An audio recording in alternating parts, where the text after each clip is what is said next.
Field and Game Australia is more than just an organisation, it's a unified community bound by shared passions.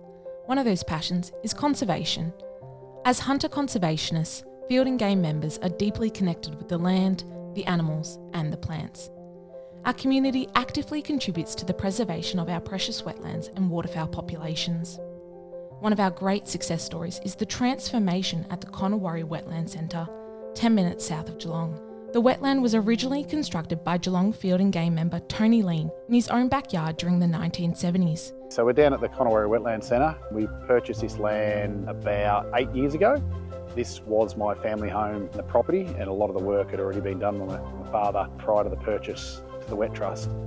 And since then, we've developed the property and have constructed a wetland centre on it. And that's taken us about 6 years, 5-6 years to get it completed, and we've just had the National Office of Field and Game move into the building. More than 40 years later, this now picturesque wetland attracts a myriad of waterfowl and other species, including brolgers, magpie geese, Cape Barren geese, and many more rarely seen birds. It's now maintained in perpetuity as part of Geelong Field and Game's ongoing conservation commitment to the State Game Reserve. The Connewarre Wetland Centre was officially opened on February 5, 2017.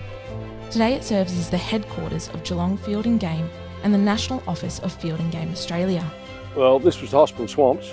The channels that were dug here to link all the way around were dug round the edges here, out through the middle here. The soil was heaped up so we could do some planting, utilisation of the plantings. Just enabled us with our sneak boats, head out here, and also to link up all the depressions, all the minor lakes that are out there. We dug a whole heap of channels to link it all up so we had a controlled wetland where we could have the water go where we wanted it to go. But basically we've retained the input that we've had, we've retained the hospital swamps in its natural state. Normally we'd be standing in water where we are now. Hospital swamp system, which is where we're standing now, would always only ever fill up with some king tides and then it would just drain out. And that was identified by Geelong Field and Game many years ago. And then in the late 80s, we constructed an inlet channel that come all the way from the Barwon River and connected into hospital swamps. And we created an outlet channel just behind us that goes out to Lake Connewarre.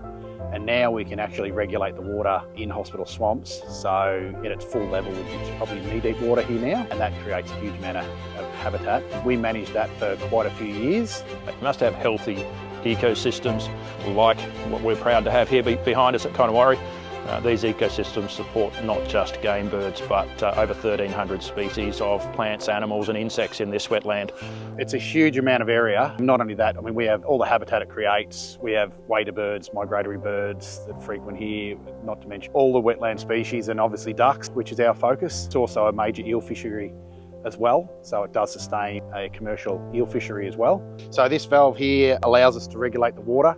So on that side is our property, and we have stormwater inflows when the water level fills up, and we also, on this side where we're standing here, is hospital swamps. So that gives us the ability to close the valve and allows the water to raise on our side of the property, and then when we feel the need, we can actually lower the water and take all the water out at certain times. And in areas when we don't have a lot of water, we can have the valve opened and it acts as a balance pipe to the main wetland. With the move of Field and Game Australia's national office to the site in October 2023, visitor access has greatly increased. Birdwatchers are regular visitors, with migratory waders being a common interest. The centre is also used for community outdoor education, youth and school group visits, hunter education, dog trialling and training, wildlife research, charity fundraiser days, workshops for nesting boxes and henhouse projects, and much more. We look forward to the continued expansion of community engagement and use of this amazing resource. The way the system works, the water comes in at the top end of the property up there, and that comes in from all surrounding farmlands through a channel network, and it flows down through the centre of the property, and it comes in here, and the lowest point of the property is just behind us. So when it's at its capacity, there's probably about 5-6 foot of water in there, but most of the property is between 0 to 500 mil, and a lot of it's only that 1 to 200 mil that the waterfowl really love.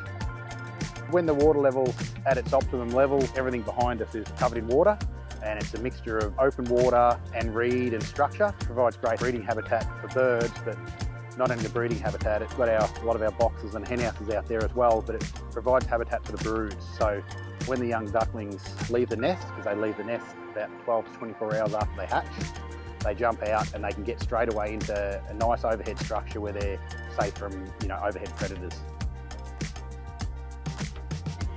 So we're down the western end of the Hospital Swamps system. This is a project that we undertook in the late 80s, sort of early 90s. It used to be an old shell grit mine. We arranged for the purchase of the land and designed and constructed the wetland you see behind you. It roughly consists of about a 15 hectare area, and we constructed the levee bank over to our left, and we have an outlet structure and an overflow structure, and that allows us to water that 15 hectare area. And we ran many successful breeding programs out of here. Ken Farmer, one of our members, did a 10-year study out of here that had a student actually do a study on it. So we've had a lot of great success breeding out of this area and learn important things in the breeding waterfowl out of here.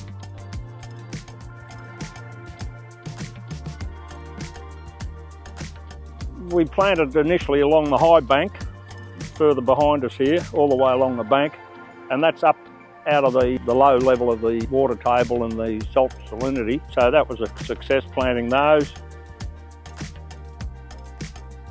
So we've got the two ibises, the sacred ibis and the glossy ibis breeding here every year, and they're so valuable for agricultural,